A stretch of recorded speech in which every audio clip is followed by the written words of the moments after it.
Salam, vaxtınız xeyir olsun. Bugün sizinlə cacə haqqında danışacağıq. Cacənin işlənmə yerləri haqqında. Yadınızda saxlayın ki, cacə ədad kimi çıxış eləyə bilir. Cacə qoşma vəzifəsində çıxış eləyə bilir. Cacə leksik şəkilçi kimi çıxış eləyə bilir. Biz bunların hər birini bir-birindən fərqləndirməyi bacarmalıyıq. Deməli, leksik şəkilçi kimi çıxış eləyəndə cacə necə çıxış eləyə bilər? Birincisi, leksik şəkilçi kimi düşünəndə cacəni zərf düzəldən leksik şəkilçi kimi düşünə bilərik. İkincisi isə isim düzəldən leksik şəkilçi kimi. İsim düzəldən leksik şəkilçi kimi cacədən danışanda iki sözü yazacağıq. Düşüncə və əyləncə. Cacə burada leksik şəkilçi funksiyasında çıxış edəcək. Düşüncə, əyləncə formasında vurğu sonuncu hecanın üzərində olacaq. Zərf kimi necə işlənəcək cacə? Zərf kimi. Deməli, zərf düzəldən leksik şəkilçi kimi cacə iki funksiyada çıxış eləyə bilər. Birincisi, casna şəkilçisinin sinonimi kimi.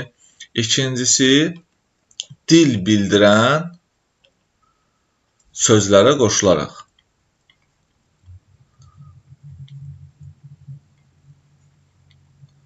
Baxaq.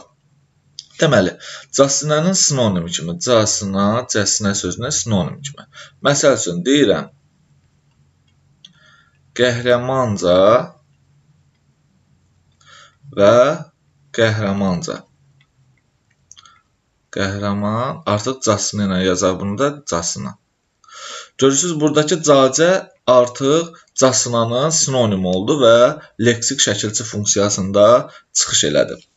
Əsasən cacə, burada sinonim olacaq cacə ilə. Əsasən cacə sifətlərə qoşularaq leksik şəkilçi funksiyasında çıxış eləyə bilir. Daha sonra cümlə daxilində də işlədə bilərik. Şahin igidcə davrandı. Baxın, burada igidcəsinə davrandı funksiyasında çıxış edə bildiyinə görə leksik şəkilçi sayılır artıq. İkinci, dil bildirən sözlərə qoşulanda cacə, məsəl üçün, ingiliscə, rusca, farsca və s. və ilaxır. Burada artıq cacə leksik şəkilçi funksiyasında çıxış edəcək. Bu bizim cacənin leksik şəkilçi haqqında, leksik şəkilçi funksiyasında çıxış eləməyindən bilməli olduqlarımız. Sonra cacə həm ədad kimi, həm də qoşma funksiyasında çıxış eləyə bilir. Baxaq indi cacənin qoşma funksiyasına. Cacə qoşma kimi. Qoşma kimi. İndi baxın, cacə qoşma kimi bənzətmə bildirə bilir. Bənzətmə funksiyasında çıxış eləyə bilər. Baxaq. Uşaqca bu formada. Yəni, uşaq kimi və yaxud da ki, uşaq qədər. Belə bir şeyi yadda saxlamaq lazımdır ki, cacəni, kimi, qədər, ilə və görə. Bu 4 qoşmadan biri ilə əvəz edə bilirsinizsə, deməli, cacə qoşma funksiyasında çıxış eləyib. Məsəl üçün, deyirəm, mən səndən zərrəcə qorxmuram.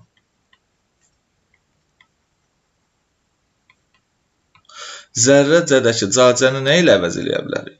Qədərlə. Zərrə qədər qorxmuram. Deməli, cacə burada olacaq qoşma. Və yaxud da ki, qoşmanın mənaca növü ya da növləri. Burada cacəni nə ilə əvəz eləyərəm? Görə ilə əvəz eləyə bilərəm. Qoşmanın mənasına görə növləri formasında. Və yaxud da ki, deyə bilərəm ki, mən 10-dan boyca böyük, yaşca kiçiyəm. Baxın burada, yəni boyuna görə böyük, görə ilə artıq əvəz edə bilirəm, yaşına görə kiçiyəm. Deməli, hər ikisində cacə olacaq qoşma. Daha sonra, məncə oxusa qəbul olar. Baxın, burada məncədən sonra vergül yoxdur. Deməli, məncə modal söz kimi düşünülə bilməz. Bu nədir? Mən deyə bilərəm ki, mən qədər oxusa qəbul olar. Deməli, cacə burada qoşmadır. Ümumi götürsək, əvəzli plus qoşma kimi işlədə bilər.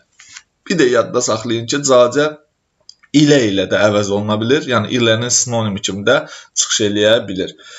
İlə də işlədək indi. Məsəl üçün, deyək ki, yol boyunca söyüdlər. Yəni, burada deyirik ki, biz yol boyu ilə söyüdlər birgəlik qoşmasıdır. Deməli, burada artıq cacə ilənin sinonimi funksiyasında çıxış elədi. Qaldı indi cacənin ədad funksiyasında çıxış eləməyə. Cacə ədad kimi. Ədad kimi. Cacə ədad kimi çıxış eləyəndə vurğu qəbul eləyir. Əsas etibarı ilə cacə ya sifətə qoşulacaq, ya da zərfə qoşulacaq. Sifətə qoşulanda çoxaltma dərəcəsini formalaşdıracaq. Məsəl üçün, xırdaca, zorbaca. Zərfə qoşulanda deyə bilərəm, yaxşıca, yamanca və s. və ilaxır formasında. Burada fikir verin, heç birində burada ümumiyyətlə mümkün deyil, yəni casnacasına qoşulmur. Bunlara da casnacasına qoşulmur və cacə vurğunu qəbul edir, fikri qüvvətləndirir. Əgər xırdacasına, zorbacasına sözləri mümkün olsaydı cümlədə işlətmək, cacə artıq burada leksik şəkilçi kimi də çıxış eləyə bilərdi. Bu da cacənin ədad funksiyasında çıxış eləməyi. İndi bir şeyə də diqqət yetirin. Belə bir şey düşə bilər, saylarla da işlənə bilər. Məsəl üçün, mənə bircə manat pul lazımdır.